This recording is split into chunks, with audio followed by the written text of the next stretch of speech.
Hey everyone, my name is Boris Mann, and we're doing the kickoff for the first private data working group. Um, we're going to go for about an hour of the core meeting. We have a little bit of time afterwards if people want to hang out and go off the record, as I often do when we host these things. Um, I'm going to get right into it. So we've done some introductions in the forum. The link is in the chat. Please do use the introductions thread to talk about yourself, your project, what you're interested in. We are going to use this, try using this discourse forum that you can log into with your Blue Sky account. Um, also encourage people to create separate threads if they want to talk about their particular project, put resources and links together of things like that. This is a joint space. Use it to kick off other discussions related to private data. Tessa, I'll ask you to talk a little bit about end-to-end messaging as sort of a kind of a separate but related category as well in a little bit. I also want to say that for what it's worth, this is an app protocol working group. We don't know what that means, and we're making it up as we go. Right? This is not formal in the sense that this is a group of people working on app protocol in different ways. Some of us are affiliated with entities. Ted and I and Nick help run the AT Community Fund. And other than that, this is stuff that we thought needed doing. And some of the goals are um, basically coordinating and interop. Um, I think, I'll speak for myself. I think it's critically important that App Protocol have private data and that we have interop. At the same time, we need people to do proof of concepts and try stuff. And through some of this, we can talk about different approaches and different trade-offs of different things. Some people are going to feel really, really strongly about really cranking up privacy in different ways. What does it mean to share metadata? I know there's a group of people who really want encryption. Doing that at scale on 40 million people is going to be hard. And so all of these things are welcome as open topics of discussion. We may want to get into sort of what is private data, probably not on this call, but it's one of the things I'm going to ask everyone to read and reflect on and maybe workshop together or in smaller groups to say like, okay, this is roughly what we're aiming for, or I disagree about this sublet and really need what I'm working on to include these things. I am going to open the what is private data a little bit. Um, Let me just drop that link in right here. Um, I'll just read what is there right now, or parts of it, focused on private lexicon records stored in the PDS and sending them between other PDSs securely, plus how to aggregate and restrict access to such data in a private app view. So this is how do we keep data private in order to share it between users in order to build apps. And this is the part where I want to hand it to Tessa and say, who's championing, among us, a few others, end-to-end messaging, which has a slightly different scope but has some related needs. Tessa, do you want to briefly talk about your view what end-to-end messaging is in the context of AppProto? Sure. Hi everyone. I'm Tessa. I'm the CEO of Germ Network. My co-founder, CTO Mark Schwe is also here. We have been building an end-to-end encrypted messenger that's now integrated with ATProto. It's in beta now. Give it a try. But obviously, end-to-end encrypted data is the most private data. You could say that an end-to-end encrypted message between two people is like the most private that a private exchange could be off of the app protocol. So the way I've been thinking of it, I mean, there's sort of that terrain in between to cover. Um, from our end, scaling up to building end-to-end encrypted groups, but then on the private data end, obviously, what does it mean to have private data that maybe folks at companies building apps can see, but other users can't see? So I really think of end-to-end encrypted data as just sort of the other pole of this conversation. And private data, as we're going to get into in terms of private profiles or private posts, being an intermediary terrain that a lot of people are interested in. So, I mean, private end-to-end encrypted DMs are enough different from this that it's a different conversation, it's a different working group. Also, with goals of interoperability between people's different apps and experiences. So there's another discourse topic for end-to-end encrypted data and messaging. Um, and we're just figuring out what to do with it. So if anyone has thoughts about that, get in touch. Awesome. Thanks, Tessa. Thank you. Um, any questions or anything else wants to add in terms of, what you want out of this group, what you don't want out of this group, what you see is needed? Go ahead, Gato. So one thing at the New York one, we had talked about maybe having two different nomenclature for the E to E stuff versus what uh, where you could hide the data, right? I don't like to call it private data because I like private data for the encrypted stuff, right? As I'm one of those people who would prefer to have E2E for most of the stuff, but I understand having protected data. Um, has anybody settled on a nomenclature, or is that one of the things we expect to do with this group Can you define your let's just call it hidden data for now. What is your definition? of hidden data versus E2E or private data? Yeah, I would say hidden data is just something that's behind a authorization portal. Oh, okay, just to be super clear, Or the group you're in is called private data, and it may be solutions with end-to-end encrypted, or it may be behind authorization. There is no additional label. ETEE messaging is the group that Tessa right now is chairing, and those are the two that we have as okay, top level labels. okay. But So basically, all the encrypted stuff is going to go under E2EE, and then this is just going to be not quite. So okay. ETE messaging is in the scope of things that look like DMs. You're not building an application out of DMs. If you're building an application rather than chat or messaging, then private data is the scope. There's some subtlety in here because what's the difference of these sorts of things? But it private data you can think of as records. I think is a correct thing to say. Okay, so I have a problem with that definition because one of the things I want to do is build like a game ladder system, but I want to have some of that data, especially the authorization layer, encrypted, right, and things like that. But then the game layer data would be hidden behind protected stuff, right? That So so the way you're saying it, off uses and can use end-to-end encrypted transport, but the data storage is exactly as you described, is what we're hoping to aim for.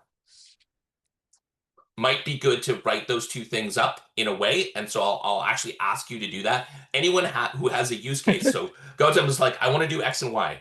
Amazing. Those are the types of things that we also need written up, and some of this is going to be storming and norming about labels as we come up with a shared space of these some things. Okay, go ahead, Tessa. Kind of to this point, but more broadly, just in terms of what we're hoping for from this group, I'm really hoping for kind of time IRL or in real time to coordinate like async work. So figuring out where can we start to document in a way that we can all return to and other people can return to what are all of these different definitions that we're parsing through, and what do the words mean that we're using, and what are the goals that we're moving towards. So to me, that's a core kind of function of like the real-time conversations when we already have a rich kind of online written space to go back to. So really that coordination to set us forward. Absolutely. Nick. Yeah, one of the things I'd like to get out of this working group is understand the difference and distinction between uh, private data that I want to store permanently for myself, private data that I want to store permanently to be shared with others, and then private data that is ephemeral or close enough to ephemeral to count. That could be one-off notifications or messaging, depending on how and where you slice it and your views on disappearing content, whether that be messages or otherwise. So I think the three different use cases have some interesting caveats, especially when we talk about storage in PDS or otherwise.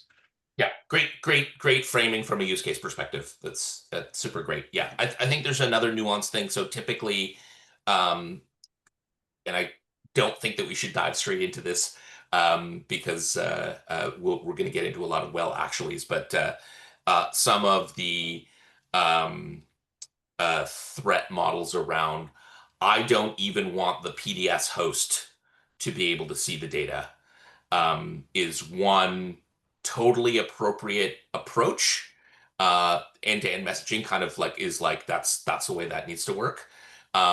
There's lots of things in private data that people may not need that for, right? So that's a perfect example of almost a decision tree of those sorts of things, right? Go ahead, Ted. Um, would you like me just to post notes and blocks in the thread that we have for this on the discourse, the kickoff meeting work group? Yeah, I'm typing into a comment. So for those that don't know, we a lot of the things here we have in wiki mode, so you can add links and other things to the top post. But discourse comments are pretty nice and do really good at saving stuff. So I think add comments and then we can integrate them into the wiki above the fold into some more discrete notes and follow-ups as a way to summarize for people. Cool. So here's what I'm going to do. I'm going to take blocks as we're talking, drop them in so that they appear as comments that people can refer back to. Could you share the link where you're doing that, just so we're all on the Perfect. same I page? absolutely can do. Give me 2 seconds for that. Yeah, there it is. It's the main link. Great. Thank you. Okay.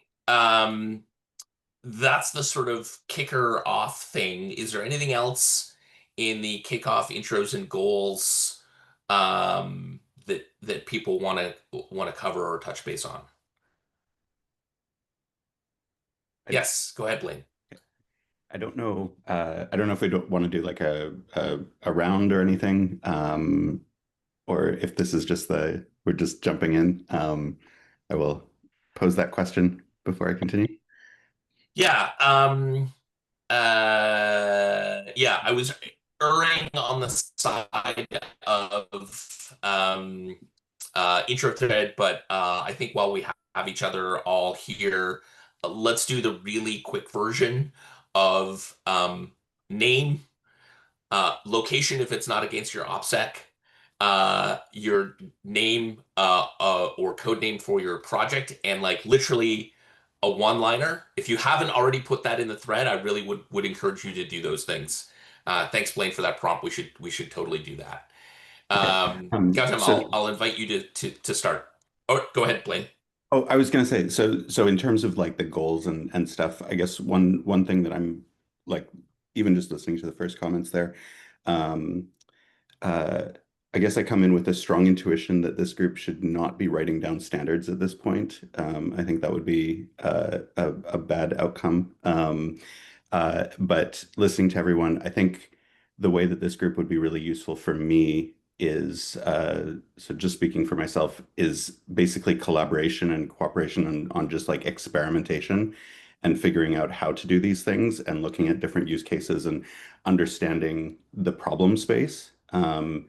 Because yeah, basically I worry that part of the reason that this group is coming together is because the Blue Sky folks thought that private data wasn't important enough to write into the protocol, and now we've got to figure it out.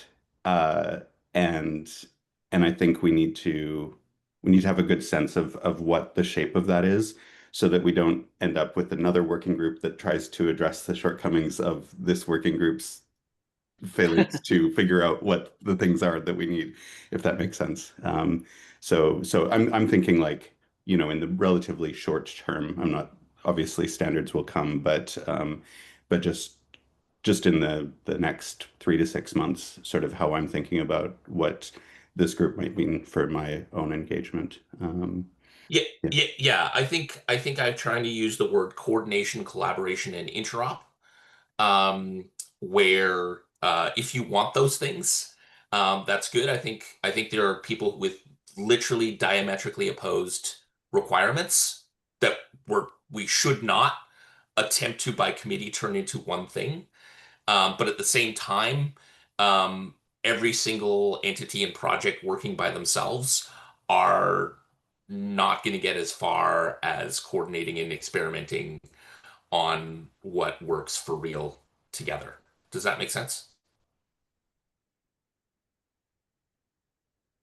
Awesome. And Blaine, did you want to just say that, or did you think we should quickly go around as I proposed? Oh, sorry.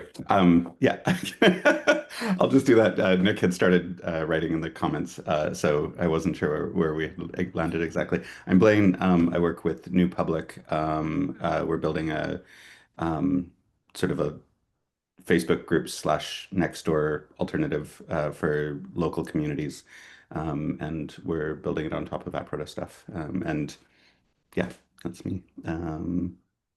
I don't know how we're going to do the handoff Amazing. here. How about Dave? Let's Dave. quickly go around. Gautam, uh, I'm Gotham, Go developer, mostly software engineer.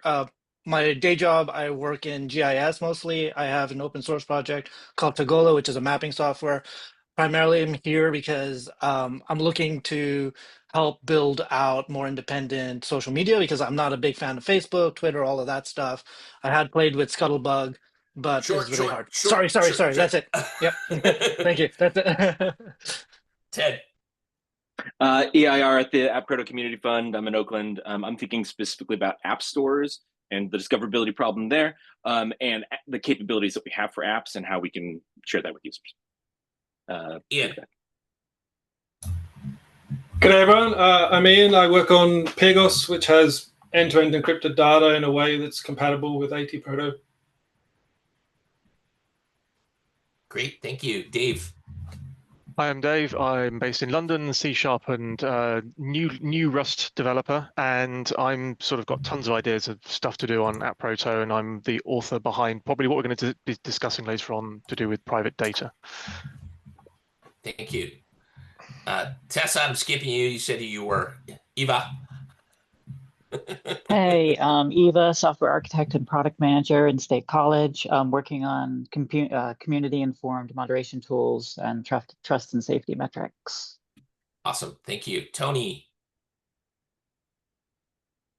I'm Tony Verdverm in Seattle, working on Blebit. You'll hear about me a little bit later. great, thank you. Wesley, Hey guys, Wesley here, based in Vancouver, Canada, and working on Semble, link curation tool on ATProto. thank you. Ezra, Hey everybody, I'm Ezra, based in Durham, North Carolina. I'm working on a couple of things that y'all won't know the name of yet, like a music service for recommending playlists or recommending songs and playlists. My day job is as a research software engineer, so I'm very interested in how ATProto can help research and stuff like that as well. thank you. Nick, Nick Jarakinis, software engineer, ATProto Community Fund, Grays, Smoke Signal, Lexicon Community. bunch of other stuff. On Eastern time in Ohio. Yeah, that's all I got. Thank you. Arushi. Hi, I'm Arushi. I'm in San Francisco, and I'm working on a locally hosted personal server based off of ATProto. Yeah. Chris. Hey, I'm Chris. I'm at DC. I'm working on Rhythms, which is a collection of Caribbean-focused feeds, custom feeds, and has some ideas from some app views I want to work on. But I think a lot of that depends on having some version of private data. So glad to be here. Awesome. Thank you. Hey, John. John Pincus. I write at the Nexus of Privacy.net. One of my main interests in private data is on Facebook group replacements for organizing purposes. It's a huge gap. When can we address it? Thank you. Lawrence. Hi everyone, I'm Lawrence, I'm from the Netherlands, and I write about ATProto at connectedplaces.online, and where I cover everything that's happening in like the atmosphere. Thank you. Shri. Hey, this is Shri. I live in New Jersey. I'm still learning about ATProto and experimenting with it. Thank you. Mark. Hey folks, Mark, CTO of Germ Network, calling in from Los Angeles. Have a deep interest in end-to-end encryption. Thank you. Patrick. I'm Patrick. I work in identity and access management, privileged access management space. And a huge ATProto champion. Thank you, Patrick. James. Hey guys, James in Toronto, Canada, and doing some work with Gander Social here in Canada. Amazing. That's great. I'm glad we did that once around. Sorry, I was in get her done mode, although we are sure on time. So the other thing I have in the calendar, I'm not going to take up a bunch of live time with it, is started a thread in the forum to talk about getting together in person in Montreal in early November. For that we'll be there and to engage in person. So like Tessa said, some of the stuff lends itself to in-person whiteboarding and hacking together and different things like that.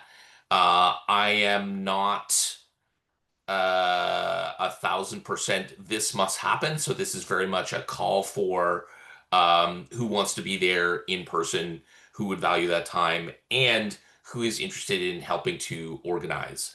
Organizing looks likely like a little bit of coordination on days and finding some space. Possibly Tony suggested like, oh, should we like share some Airbnbs or collab on finding hotels that are not expensive. So those are the types of activities. I would encourage people to go to the thread there and see if that works for them. Realistically, we're bootstrapping all of this. So this is starting to also look like, oh, it would be really valuable to go in person, but we need funds for travel support. That's another area where the AT Community Fund can act as a host and help collect some of those things. I have not started fundraising and haven't really done much of anything other than start some of these threads. So anyone have any brief comments and thoughts on meeting in person in November? Nick says yes. I would like to go to there. Yes. I know that I met with Wesley's team, Cosmic Network, here in Vancouver. Ronan is in Boston, and he's like, great, I loved Montreal. I loved New York, and Montreal is pretty close. I'd love to help get involved. So it may be regional. I don't, well, like literally, this is all bootstrapped and bottom up as individuals. So we can't expect everyone to go everywhere, but it's there. Let's continue the discussion in the forum. Regardless, we're going to keep having working group meetings and ideally figure out meeting in smaller groups on in different ways. So I'll leave it out there, and we can discuss more in the thread. It would be really good to just go and signal whether or not you're interested in going, including if you need travel support, and maybe even just some thoughts on the value of in-person meetings for any of this group and regionally, right? So that's an East Coast location versus other things like that, right? Okay. I will leave it there, and we're at the half-hour mark, so that should let us go through. So what we ended up doing is we had a call out for people, and I tagged Dave, who had written up a, sorry, Blaine, standardsy looking thing, but I think it's actually a really good write-up by Dave of just saying what he needs, when he doesn't needs, in a little bit of a formal language, but we can get into it. I've asked, and then we'll also have Nick and Tony, who each have wildly different solutions with different trade-offs. So I thought that'd be a good thing to just get us kind of in the mode of hearing these things, and then we'll also have recordings that we can refer to that others can look at and get some more feedback on. So with that, I'll actually ask Dave to come on up and start with him. Cool. Thanks, Boris. Hello, everyone. I'm Dave, as you know. Already said who I am. I wrote up a RFC, and I'll send the link in the chat a couple of months ago. It was more because I wanted to find out what was going on with regards to private data. It's one of those areas that obviously we all know why we're here. We're talking about it. It's because it's something that is quite important. And I wrote it more to just to provoke a conversation more than anything else. And I can go through in more detail. I actually did because when you said, Boris, presentation, I thought, oh, maybe I'll need to create a slide. So I put together a very quick sort of visual aid, shall we say, in terms of, now is this going to work? Because I don't know how it's not going to work because I have to, I'm not going to bother because I'm going to have to restart stuff. And I don't think Zoom, my Mac is going to let me use Zoom. I don't know. Let me just try. Oh, is it going to work? No, it's going to ask me to quit and reopen, so we won't bother doing that. So to be honest with you, it was only just a few boxes with some arrows anyway. So what I wrote up, was just an idea in terms of how private data could be handled, and I sort of gave it some thought.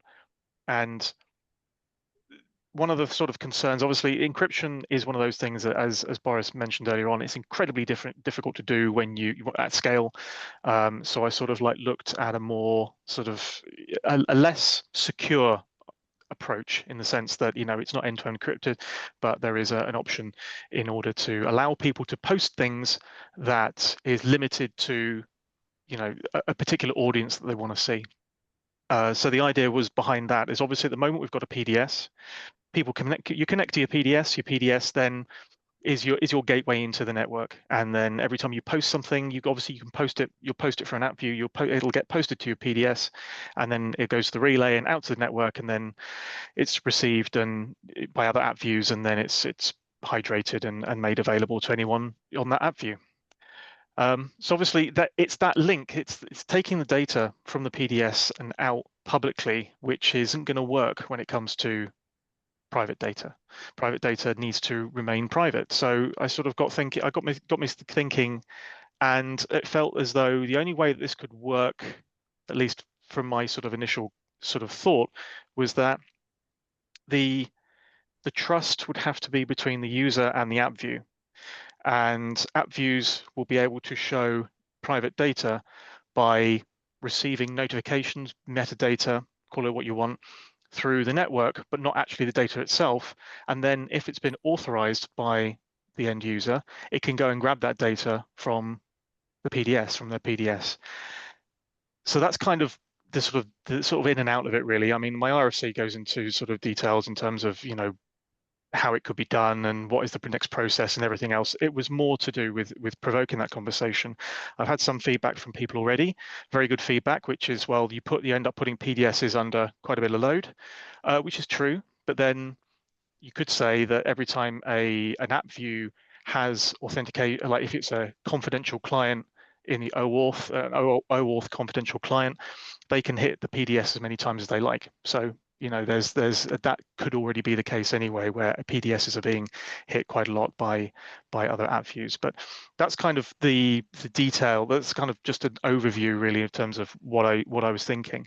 And yeah, I just really wanted to sort of gauge people's reaction to that. What do you think?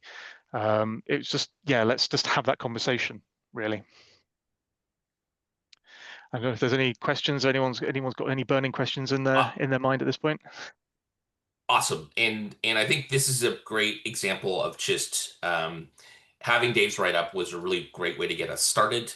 And because it already makes some trade-offs. So as he said, there is metadata notification that's through the relay. That will be acceptable for some use cases and not for others.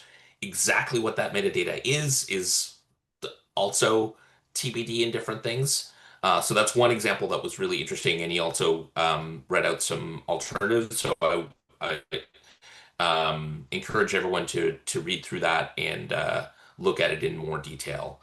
Does anyone have questions or feedback, or that won't work for me, or how does it handle use case X for Dave? I think this was your proposal, Dave, that mentioned like trust indicators for app views. Is that right? Trust indicators. Oh, you mean sort of are you talking about roles or OAuth roles or Well, scopes rather? Sorry. I mean, if it was scopes, then I guess that's an answer. But I just wanted to hear more about what that would look like because we already put a lot of trust in the PDS level, but if we're Yeah. putting trust at the app view level, then yeah. Just wonder what did that look like? Yeah. So obviously we've got I think Blue Sky is starting to release new scopes, haven't they, with regard to like what you can do on their app view. And there's no reason, I don't think, why you couldn't then just enable different scopes for different things anyway. I think the system is designed to be extensible enough for that. But yeah, there could be scopes that you would permit an app view to look at private data. You might want to, it depends how sort of granular you want to go with something like this. You might want to say, well, I only want it to have a look at particular private data or something like that, which then becomes a whole nother thing. But yeah, I was sort of thinking, your app view, you'd authenticate, you'd authorize the app view to do certain things on your PDS, like look at private data, just like it can at the moment, in the sense that you can authorize it to post things and send chat messages and things like that. For Blue Sky, you could do something similar to that. So then that is a way of allowing that app view to have that trust. Go ahead, Wes. Yeah, I don't know if I missed this, but have you thought about like how private data can be real time, sort of like whether that's with webhooks, callbacks, some kind of WebSocket? Yeah, so with regards to sort of real time, the way that I sort of thought it would work is that you would post something onto your PDS through the app view. You can it doesn't have to be that app view; it could be a different app view. But you post that private data onto the PDS. The PDS will obviously keep that data secure. It wouldn't like just send it out to the network, but it could send metadata out to the network to say there's a post from there is a record from this user. That may be all it needs to say, and then any app views that are obviously listening to that can then can pick that metadata up and go, oh well, I got that user, I know I've got authorization to go and get that data, I'll go and get that data, and then they can place it in the view. So that's kind of what my thinking was with regard to that. Eva. Yeah, two things. The first was related to like how you would do something like search indexing in this flow. I hadn't thought about it, to be honest. This is just the first stab at doing something. So what do you have in mind with regards to search? Let's say you have like a private photo gallery. that you're adding pictures to. You have labels or something, and you want to filter out or search for pictures of a certain type. Yeah, so the question comes, I mean, if that's done in the app view, which it would have to be, wouldn't it? If you're going to be searching for things like that, whether the app view would the app view need to see all of the private data or any certain metadata and then download that private data? There's a possibility you could have like just another level of metadata that is available to the app view, but then doesn't necessarily provide all of the detail that could be used for search, perhaps. Okay, and the second question kind of tails on that. It's more of a broader question, but we keep throwing a lot of stuff into the app view. Is there something along the way where we start to pull things out of the app view to do in a more distributed or isolated manner? Like I talked about search indexing, and like, what if we needed that securely isolated from the app view as a whole? So it could work on that data, but it would be available to the app view through calls. Would that be something that would be per app view, or would that be something that could be accessed by other app views maybe? I don't know. It's kind of an open question. Like, just how do we break apart the app view? Because right now it's just this big monolith. And if we're really talking about decentralizing and distributing stuff, I feel that, pulling things out of that at some point is probably going to be really important. And especially as we start getting into private data, it gets kind of more and more important for different use cases, I think. Yeah, that's interesting. I think this is a really interesting point, and it goes to I personally am just going to use the word app going forward. That washes over what's a client versus what's a backend and so on. My take on this is that we're also in this group because we're building products, not for generic Lego only. And so that means trade-offs for your particular product and the logic of what is wanted there. I think there's some really, really interesting stuff happening around like distributed search indexes. And for me, a bunch of my interest goes all the way to local first, where I have stuff that's not on a PDS or published yet at all. So really, really interesting space. And I would love that as a thread actually to dig into. Just really quickly, I think that there's a piece here where we need to start talking to service to service providers too, as a sort of a orthogonal but related conversation. Ezra. Hey, my first question is just generally, is there a utility to pushing all of this data through the ATProto architecture, like through relays and then to app views instead of just pulling from PDS to app views? If it's private data, is there an actual, like it's possible that it is, but is there an actual utility to pushing it through this, broadcast system? Just an open question. And then I also was curious if there's any possibility of encrypting data over the wire from PDS to relay. If we are going to go through that broadcast mechanism. If that's not, then that locks down a couple of things. But if it is, we could make data app view agnostic. Like multiple different app views could provide data in a certain structure. If you can publish the lexicons of such data, maybe apps are the ones, or like app views are the ones that decrypt it, or apps themselves decrypt it. I don't know, but that's a possibility. So yeah, so on your first question, you make a valid point. The reason I went with that is I didn't want to sort of like have too much of a departure from what we already have, with the mind that obviously if we start sort of thinking, if I sort of wrote this document and say, well, actually we're going to not use that proto at all, and it's going to be something completely separate, then people would say, well, why bother? But no, you make a valid point. Does it have to go through ATProto at all? The infrastructure is there. You have app views listening for that, so may as well use it. But at the same time, is there a point to using it? Could there be a better way? Definitely, that's certainly a question worth asking. With regards to the security and encryption, I did spend a little bit of time trying to work through how you could do it so that it could be encrypted for numerous people. It's just not possible. But you did mention, well, I say it's not possible, it's possible, but it's just not practical. But you did sort of mention about the encryption between the PDS and the relay. Now, I don't know, I haven't really looked at that in much detail.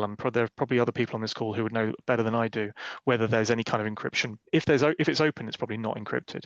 But then the question would be, what would we want to do at the relay level, where having that encryption between the PDS and the relay makes sense?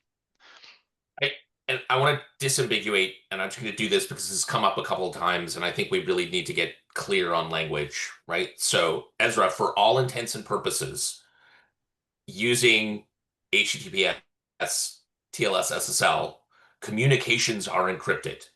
So that is assumed, right? PDS connecting to an app, that transport is encrypted. You cannot peer inside of it if things are set up correctly. Someone check me if I'm wrong on that. That is effectively how things work today. There isn't really the concept of we're going to take something that's in clear in the PDS, we're going to encrypt it, then we're going to send it however we like to the app view, and it's going to decrypt it. We rely on transport encryption for those solutions that don't go with end-to-end encrypted data. I don't want to push that aside. I just want to disambiguate for the two. Does that make sense, Ezra? Yes, but you're only encrypting from point to point in an HTTPS connection. So the receiver of the HTTP connection can and has to decrypt your information. So like the relay itself, once it gets data, would decrypt it, right? And so no. So it can just pass it along. In Dave's solution, metadata in the clear to the relay, whoever needs to look at it sees the metadata and then contacts the PDS with an auth token and connects to the PDS directly and securely connects to there. So there's one completely unencrypted version in blitting it out over the relay, and then there's the transport of fetching from the PDS. Right. I guess I would just question whether it's necessary to use the broadcast mechanism at all to get metadata about what needs to be fetched from the PDS. I don't know. It could give you a benefit of, for example, using multiple different app views and then, like some sort of app view agnostic, structure, but is that necessary? Is all I'm Yeah, I think exactly this is Dave's assumption. Let me spell it out. Dave, you can jump on this. Is open metadata is one way to allow for multiple app views. Is that a fair statement? Yeah, absolutely. Okay, great. Blaine. Clicky buttons. So coming off a lot of this, like I think my comment came from before, but everything everyone said kind of ties into this stuff. I wonder how much trust we're actually putting in app views. And I think Eva like correctly spoke about like should we? From my perspective, and I will put like my application's lens on this. I'm addressing communities that are like 10,000 people. The level of privacy that we're talking about is I don't want some bot in China to see the thing that the person has posted, but like basically anybody can see it. There's not a high expectation of privacy. And it's more to create cohesiveness within a community rather than like strong security and like government level state actor threat modeling. And so as I've been thinking about it, some of the priorities that I have are like I spoke to Mark at Blue Sky, and he was sort of suggesting just use like a PDS proxy to like an off protocol private data store. And my reaction to that was that's a lot of complexity, and it completely negates a lot of the benefits that I get from ATProto. And so my intuition actually is, and Dave talks about this in the RFC, like actually maybe I should trust the relays with private data. And maybe like we have to trust the app views with private data for at least a set of use cases. you know, partially in terms of like scalability, and like the search problem is really hard if you're talking about large data sets and everything. And our users are putting their trust in app views.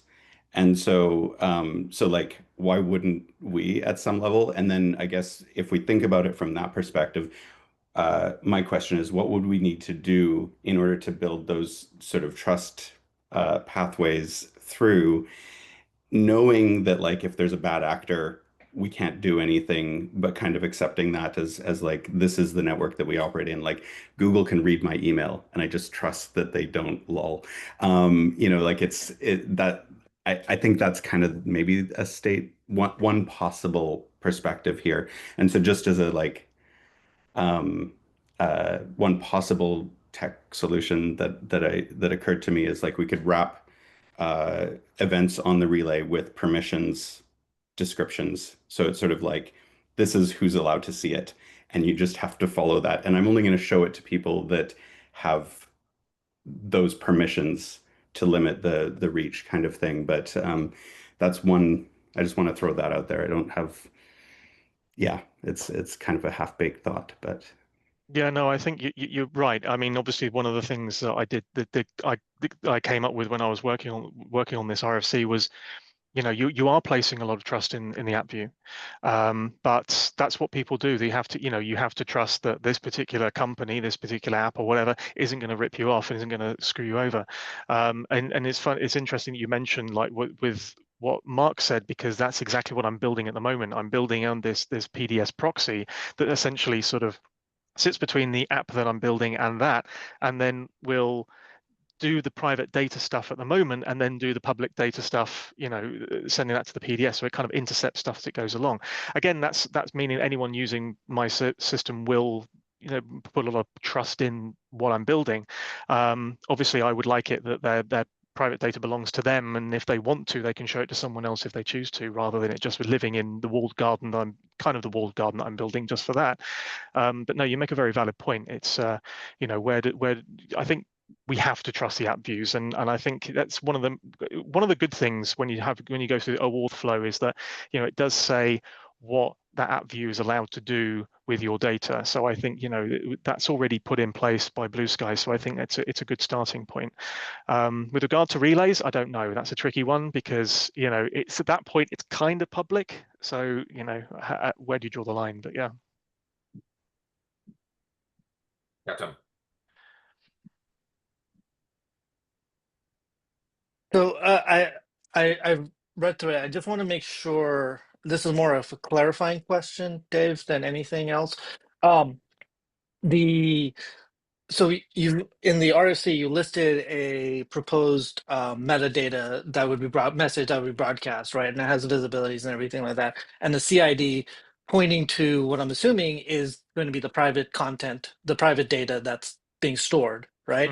And is the idea that when somebody writes that data into there, they then at that point in time, when the write is happening, they mark it as private, and then the PDS would not allow anybody that's not authenticated to retrieve that CID, even Yeah. if you have direct access to the CID, right? I'm just making clarification. Yeah, so you would use an app view. Let's say you say I want to make this private, so it will go to the PDS. The PDS would obviously save it in its repo, but it wouldn't then send it onto the relay. It would send metadata out to the relay to say there is something here from this user. Here it is, and then that same app view or a different app view can then receive that metadata, receive that event, and then say, right, okay, well, I'm authorized to look at this stuff. I'll go and grab it directly from the PDS and then do whatever I need to do on the app. So that's the sort of the you know, in a nutshell. Yeah. Mark. So, a couple of things here. One, and so a lot of my thinking is, I think, colored by Brian's write-up of this from 2024, and the description of how sort of distribution might look like for the way that Blue Sky wants to build it. I think one thing we've certainly run into terminology-wise is, I think everybody here has agreed that the private data starts on your PDS. I don't think it's an app view that writes to it. There's sort of like not all the apps have the thing that's authenticated that manages your profile state. There's even I guess a web backend to where you can see your OAuth logins. So there's a thing that is like your interface with your PDS. And that is, I think, not an app view. And I think that's important for this question of trusted app views. And if you assume that you put some data, some lexicon on your PDS, and anybody can write an app view and go grab that data, I don't think we can trust the app view. I think implicit in this, I have to trust the app view is an assumption that I'm a developer, I'm writing this app, I'm going to enforce the ACLs. And so, of course, the user should trust my app view, but the existence of adversarial app views, unless we get into the game of, well, then we're going to label these bad, and the PDSs won't send to relays that send them to these app views whose stated intent is to defeat ACLs. I think we really do need to think about how we distribute trust from the PDS, which is the root of what are the ACLs I intend to place on this data. And I will also then from there note that I think encryption is a tool to do that. I think there's like a lot of like discussion here about encrypted or not. Encryption just transforms ciphertext blobs into keys. And then you get in the problem of key distribution, which may be very helpful for lowering that load on the PDS. So I think that like it transforms your problem into a different one, and that's very, very useful. But I think whether or not it's encrypted, I think is like not the most interesting dimension of this. Those are my 3 things. Okay, quite a lot to unpack there. So, I mean, app views, you still use an app view in inverted commas to put data into the PDS. You still use something like the Blue Sky website, Blue Sky app, or any other apps out there. You still use something, and to put that data, you're not posting directly into the PDS using Postman, or maybe you are. And if you are, great, but most people don't do that. They use some sort of app view, and then the PDS will then using XRPC will then send it off to Blue Sky, for example, in this instance, as well as obviously then distributing it on the relay. So there is an app view there, and you still have that communication with the app view in order to send stuff to the PDS. I was trying to remember the other point that you made.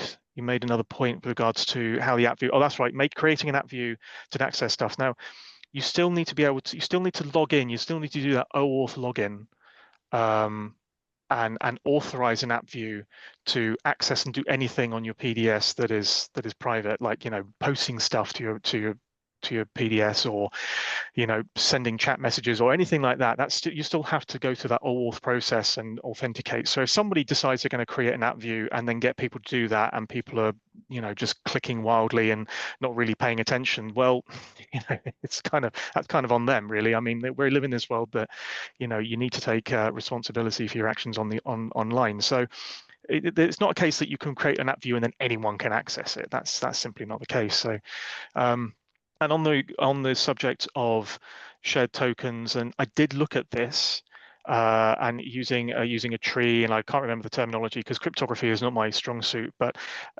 every time that you were to make a change and add and include someone, the key would have to change. You'd have to distribute that key out to numerous people. It all starts becoming quite difficult to do at scale. So that's kind of why I kind of left that one to one side and focused on a more kind of practicable solution in what I've suggested, really. Does that answer your question? Yeah, I think so. I think there's a point of disagreement about. There's functionality that is bound up today, but I do think they are different. There's functionality that I have to authenticate into an app view to do that is really like not quote unquote the app view functionality, because I can do a lot of on-off stuff in app views. I think the structural, certainly the way that Blue Sky has constructed their app view is, it is a stateful reconstruction of the fire hose.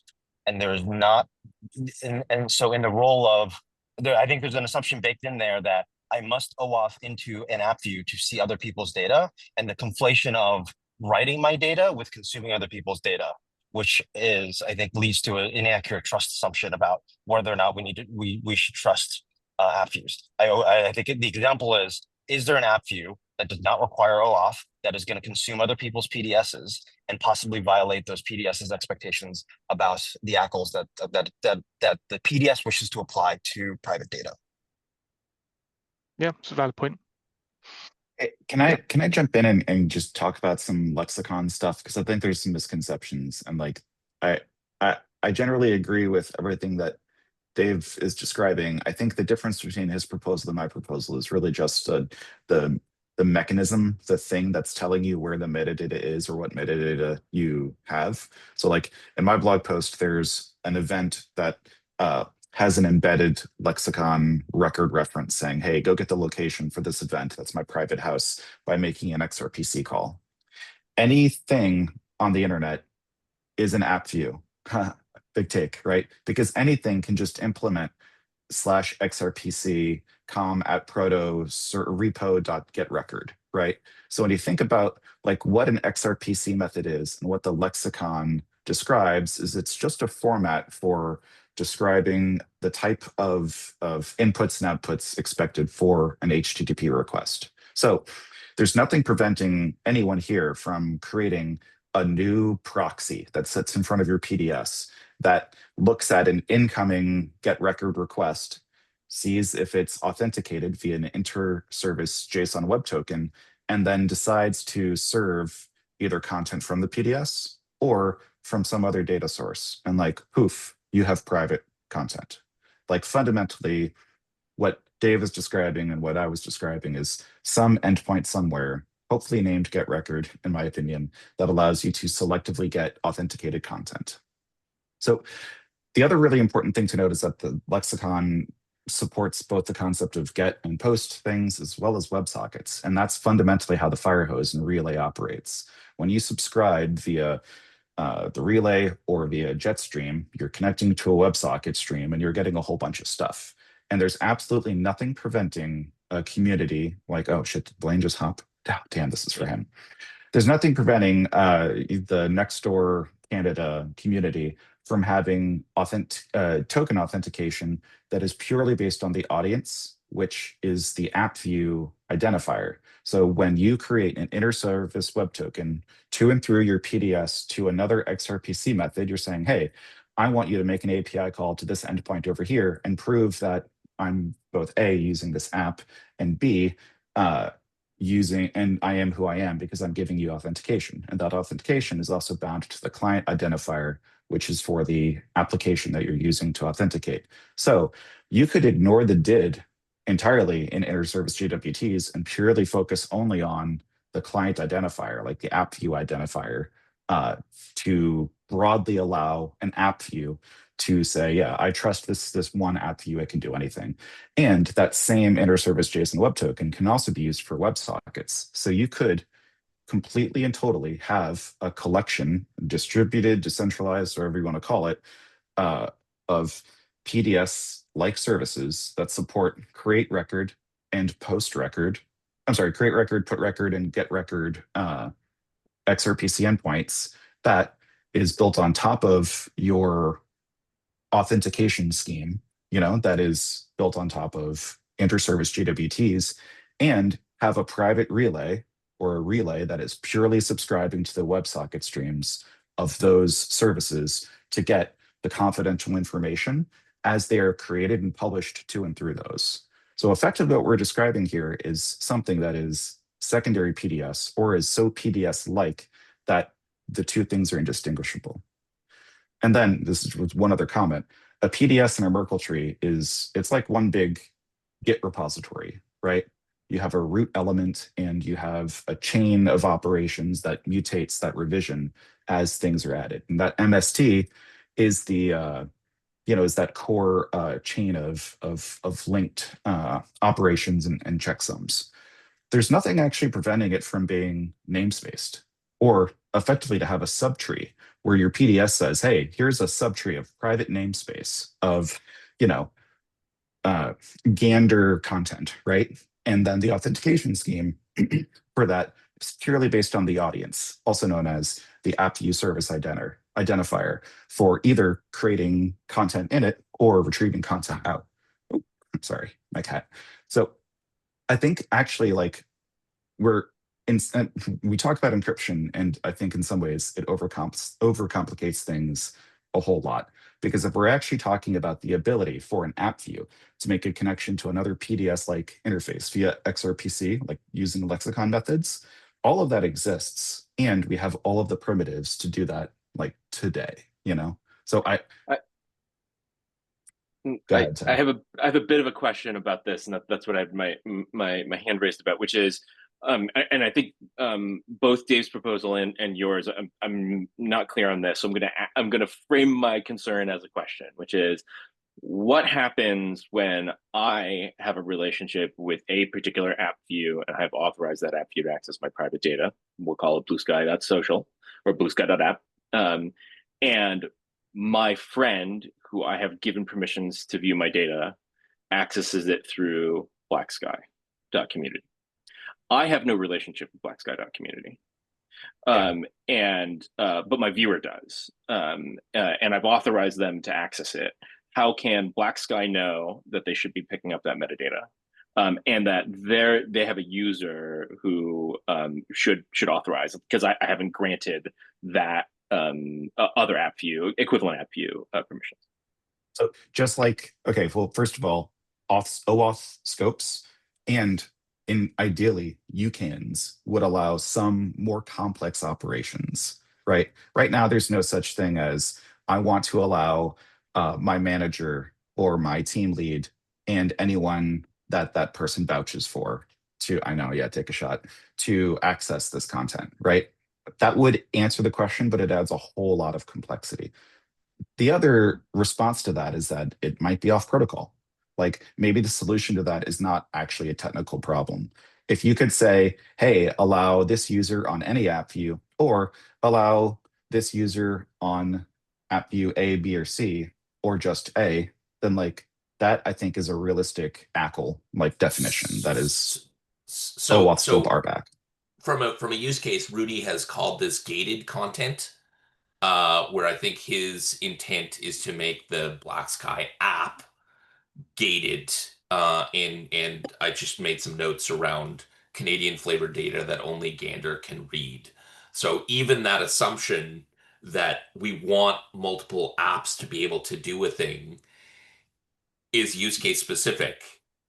You can come up with even seeing the different B-Sky forks that choose different verification routes. It's not quite the same thing, but we start seeing differences. We are at time, and we did exactly one of our three things. Tony would like to get his recording on the can so that the thousands of fans on the internet can see the video recording afterwards. So for those who can stay, so Nick, I'm going to ask if we can bump your full walkthrough to a future one and get Tony's recorded, if you're okay with that. Great. I love everything about that idea. Okay, great. Thank you. So for those who can stay, please do stay. I've got time, and anyone else is welcome to stay. Tony, take it away.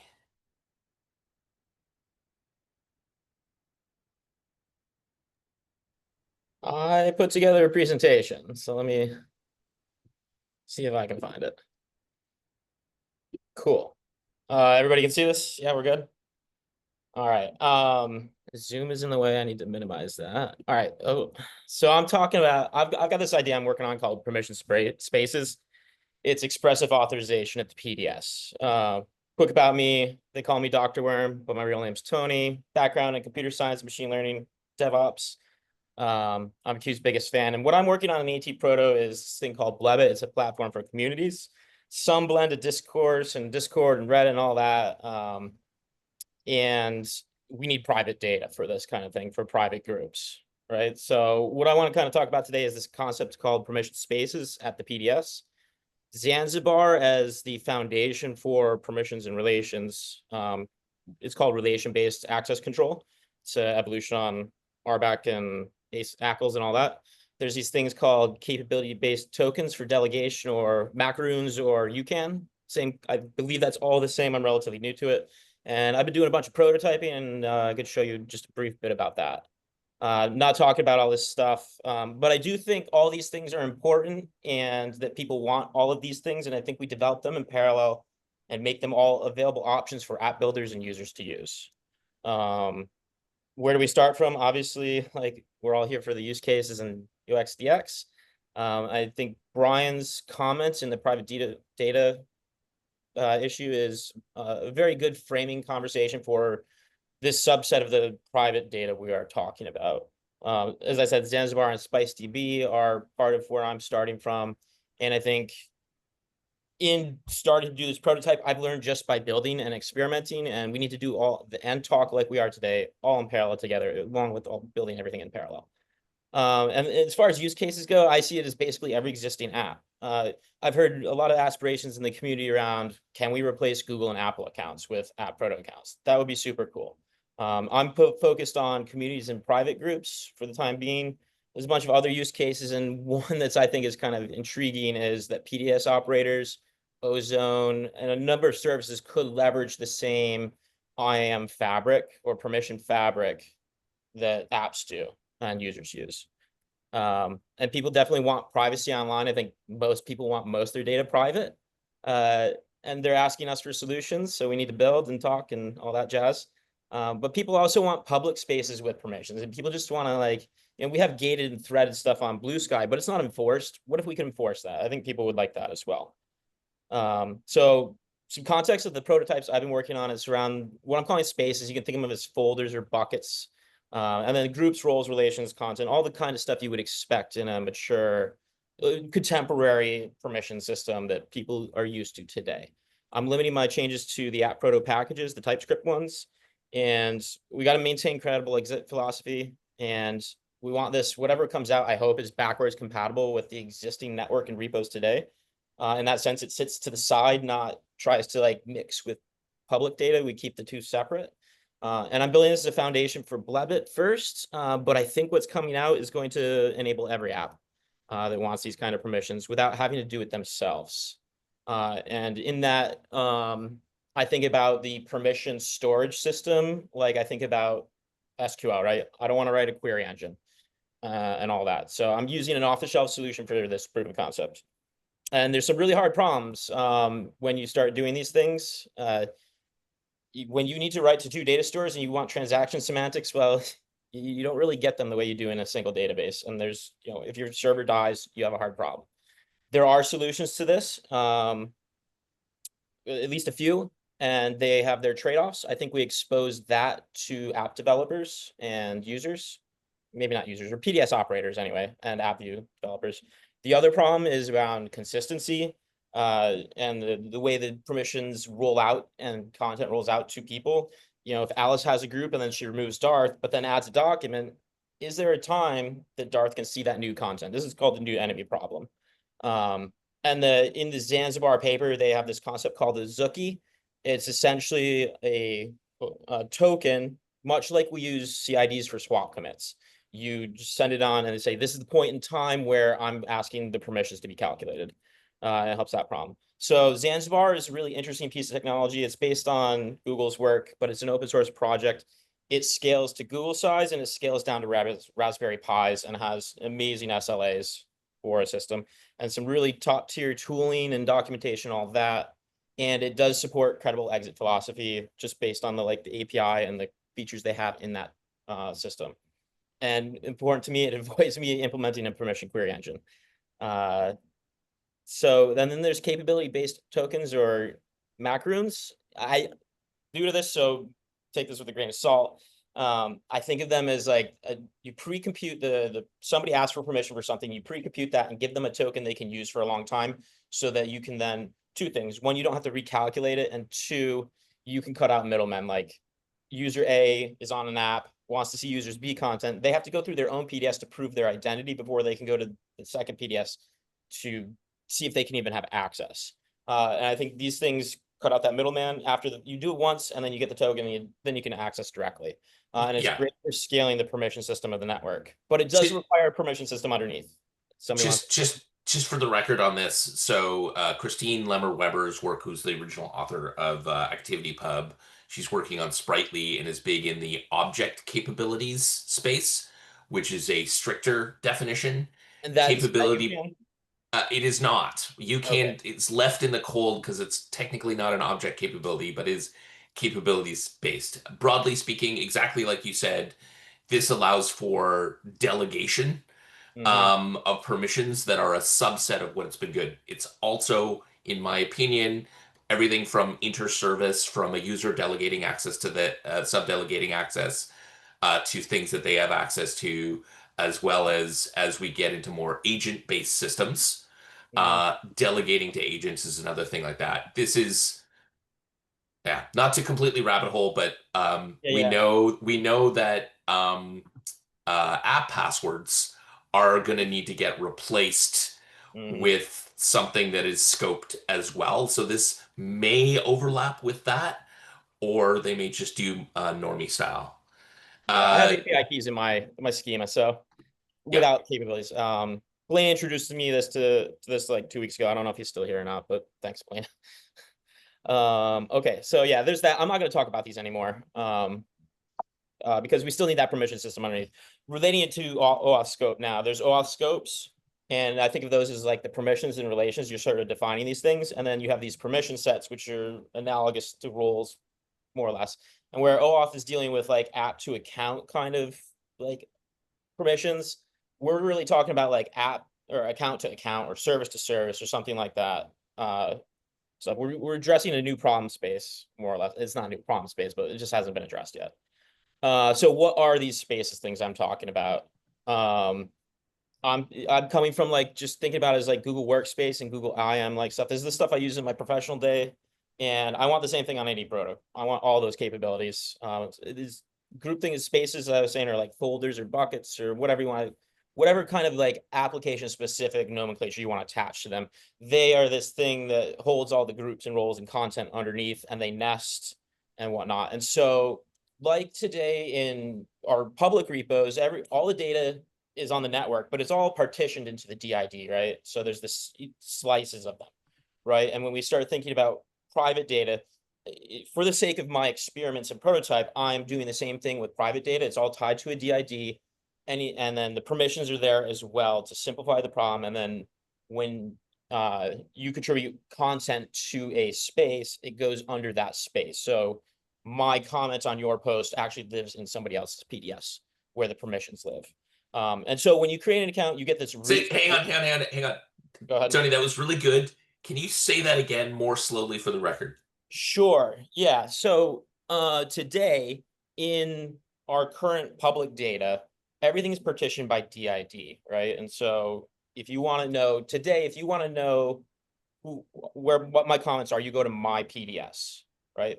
But in order to find out who follows me, you have to crawl the network. I actually want to talk about that a little bit later, but essentially all my data is in my PDS. So when I create a space for more content, when I create this private space, it's tied to my DID, right? Every account gets this root space. They can create more spaces underneath. And so when you have a space with a box of permissions around it, this is like your Google account or like a folder, right? It's not, you're not like bringing in people's documents from other folders. They all live in your folder, and you give people permission to edit that content. And so then when they edit content or add content, it actually lives in your folder or your space. And so just to simplify the problem, I'm not trying to split private data across accounts or DIDs or repos, right? We're just going to keep it all in one little box or space, or I'm like making this slice symbol like a pie. Is that clear, Boris? I think it's just exactly that, right? Where I have some more stuff. I have some diagrams later. But yeah. Just a clarifying question: would this be on a PDS, or are you saying that it would be on a new type of primitive that No, is? This is in the PDS. I'm going to show this stuff in just a second of you. Okay, all right. All that kind of stuff. Just real quick, I guess spaces and nests and everything goes under them. There are a new set of lexicon and new tables in the actual PDS. I'm working in the actual PDS code with the official TypeScript implementation that pretty much everybody runs besides the, like Black Sky with their Rust-based one. I'm not sure of the other ones out in the wild, but the primary data PDS everybody uses. So we use content addressing, more or less, loosely speaking, with our records today, the ID, NSID, and ARCHI. If we are going to start creating spaces for more private content, and we want to be able to continue to use these @URIs, they need to grow for spaces. Turns out query parameters are backwards compatible with both DID and @URIs. They just aren't supported yet in @URIs, but they call out this is a potential point of future growth. And I think generally unlocking query parameters is an interesting idea. It was a very small change. I have this working in the PDS. It's pretty cool. So what are spaces? An account comes along. During account creation, they get a root account and they're assigned owner. This is a permission in the current schema. And then they can create a space under that, and that becomes a parent relationship. So root is the parent of Blue Sky, and but implicitly Jay has ownership over Blue Sky as well through the permission walking. She creates a team, a group team, adds some cool people, gives them admin over Blue Sky. And this is kind of like some basic, like how we're building relationships between content in the space. What about anonymous users? We could give them read access. This is a possibility. We could take people who are logged in and only allow them to like, and then we can have our friends who can actually make posts of our content. And the reason we can do this is because all that content is, when I make a post, it goes into Jay's space, right? For example. But this also allows us to enforce people. We can stop people from reading it. It's no longer public content. And that's, I think, an important feature that people definitely want in private data. At the same time, we now need to like start talking about how apps interact with all this. And it's like huge dimensions of like extra complexity or possibility, perhaps. I don't know if it's necessarily so much more complex, but there's a very interesting relationship here. And then I want to take a quick user story perspective, right? There's this guy, Joe Hills. He's plays on the famous Hermitcraft server, and he's a big fan of Blue Sky. He's the only hermit who probably hasn't churned on Blue Sky. And he's been rocking the @ symbol since we thought it was cool. And he does this Minecraft content creation stuff. And so he needs apps like Streamplace for streaming, events for organized, and an app like Blebit for organizes his community instead of Discord, right? And then he has his personal stuff where he blogs and does short form videos of like his poetry and his like little fun philosophies. And on top of that, he has paid subscribers, and he wants to give them extra content and lock that down so that the rest of the people in his, sphere do not get to see it. And then, on his blog, he might want a couple friends to check things over. And then Streamplace wants a place themselves as an app to put a little bit of secure data in, ideally the user's PDS, so that Eli doesn't have to run a Postgres instance for Streamplace anymore. He only needs it for this one piece of data, and he's not happy about it. And then on his Hermitcraft stuff, he might want on a completely different separate space somewhere else. Anyway, prototype time. This is what I've been doing for like the last 6 weeks or so. I forked the Blue Sky ATProto and started changing the PDS, mostly adding code. I have Spice2B running next to it. I've gone through a pass of implementing the permission schema, the lexicon associated with it, and then like the end-to-end wiring up so that tests are passing, all that. Everything's ready to go more or less, except now that I got a first pass done, I'm like, man, there's all these like crazy user stories and experiments that I need to think through and like go back and revisit the schema. So I've built some tooling inside of my code inside of the ATProto for make it easy to write user stories. And I plan to publish all this. I mean, it's up on GitHub already, but I want to make it more easily accessible, and end up running some like an instance people can get on and start trying. Hopefully by the end of the month, and maybe set up a test network where we have a couple of these or apps trying to do interesting things, just to support our different kinds of stuff. So if you want to play around with this stuff, if you go into the PDS directory and the auth-c, and I've left this Spice2B so we can put others next to it.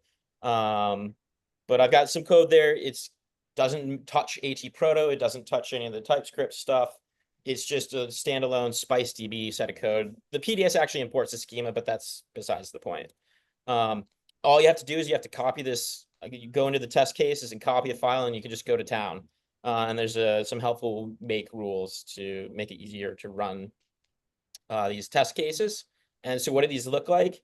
You can have a bunch of variables. This is Qlang, by the way, because I'm Q's biggest fan. But what I want to just show here is that we are using simpler identifiers than we would use in the real system, where I have account Boris, I would use a DID. Where I have @box, this is like the space key or the R key for this. And I'm not, what do I want to say here? There's, oh yeah, instead of, can't highlight the code. Instead of NSIDs, I'm just using short like @box message or bsky post. It makes it more readable for as we're doing these experiments and crafting user stories. So variables, then you have named lists of like relation operations you want to perform. And this is just a message that you want to print it out plus a relation tuple or triple, where it's the resource, the relation, and the subject. This is very reback oriented right now. So we're doing some things here. You have messages. You can just make a bunch of these. This is just data-driven testing or table-driven testing. Then you have checks where you have a message plus what you're expected, true, false. There's another one called caveats when you want to put conditions and context on these permission requests or permission checks. Same triple. You just go to town, like I was saying, table-driven testing. And then you can take these lists and assemble them into subcases of your case study or user story, whatever you want. And we just pass them around. You can have multiple of these inside of one of them. And then that same data can be used for validation, which is a little bit different. That's like at the SpiceDB level. They have a validate command that expects a YAML file. Whereas what I just showed is essentially generating a bash script behind the scenes that just invokes the Z CLI, which is auth-Z's SpiceDB command line interface. And then a bunch of advanced features. I'm still trying to work through some of the stuff. Like how do we do things based on NSID or context? Like if I'm building Discord, right? I need servers. Even if I just do one server, I need channels, and then I have both public and private channels, and I need threads under those channels. And how do I where do we put groups and permissions around those things, and how do we tie records to those? Now, because essentially if I have a channel, that's an NSID, and a record is somewhere describing that channel.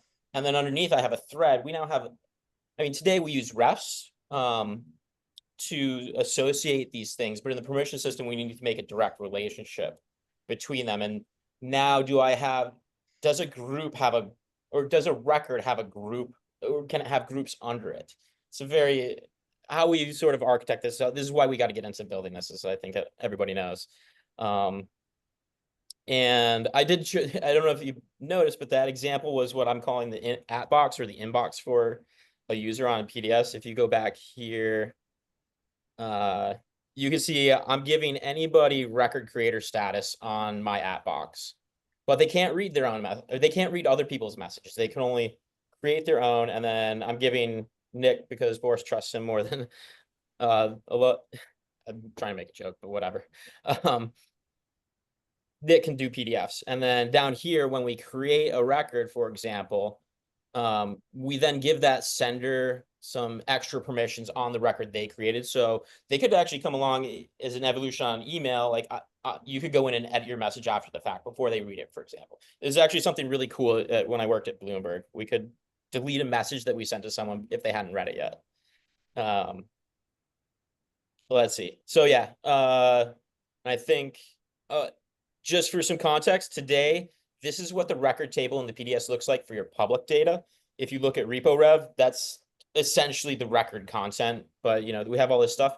And what we've added is the DID of the person who creates the record in your PDS, the parent relationship. I'm not sure if this is necessary, but it's convenient for now. The name of the space as part of this content addressing with collection and R key. And then we've just pulled the record in as a JSON object. And then I've got this extra version here for my own futurology kind of stuff.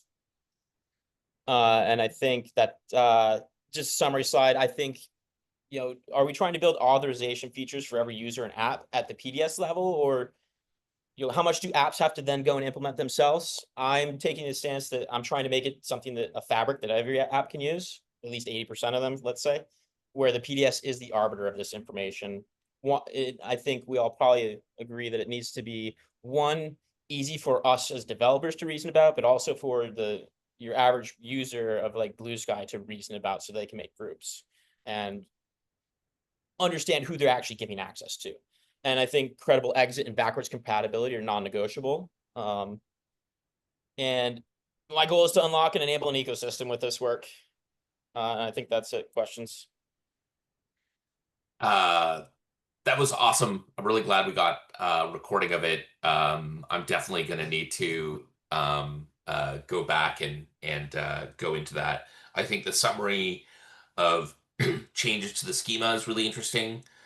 One of the things I'm thinking about as we look at what different people are hacking, I think this take that you have of like, hey, let's put it all in the PDS. It's the thing that does it. I've definitely been thinking about forks of that Blue Sky PDS code base. Just generally, there's so many things that needed in that repo. I wonder if we could actually attempt to look at a couple of different solutions with the same use case and see how it would work. Right? Your statement about we need to make it really easy for users to do blah. I know that there's a bunch of people who want circles like functionality. You listed friends or whatever in there. This is how that would work, and this is how it would work on Grain and on B-Sky. Would be super interesting. I actually have my doubts that it would work at all on Blue Sky because scale. But like that's not the place that we're at now. We have to have something to actually try. So this is really great. Yes. Yeah, it's by the end of the month. And everybody would like the presentation, so we'll get a PDF of that if you could upload that. I think if you want the slides, they are linked in the beloved use cases. I can also drop that link in the thread for this meeting as well. We'll make sure to get that. Great, awesome. Other questions? Sorry we had to fit you in here at the end, Tony. Any quick questions from folks or comments on this? Question over here. Sorry if I missed this. I came in a bit late. Hey Tony, it's Entropy. We've talked about this before. Zoom thinks I'm Lexi for some reason. I'm wondering, in this model, my understanding is that you're basically given permission to write to another user's PDS. One of the assumptions today is that the PDS enables validation of source of origin for a record. Is there any mechanism that we can have in this to prove the origin of a record written to someone else's PDS? Maybe some kind of PKE scheme or something? I guess I think of two things. One is that in order for somebody to even like interact with my PDS in a permission sense, they're going through their PDS first to prove their identity. And then two, it's probably not too hard to imagine to bolt on, signing keys and sign that content as an extra step if you want, even before you get to your own PDS to authorize, to authenticate before you go and authorize with my PDS. Yes, a simple matter of programming. Simple quotes. Yeah, I think this is the interesting thing. We've got keys in the system and content addressing, and those can be used for lots of different things. We're not just dealing with a bare database with one person in control. And to say this out loud, in this case,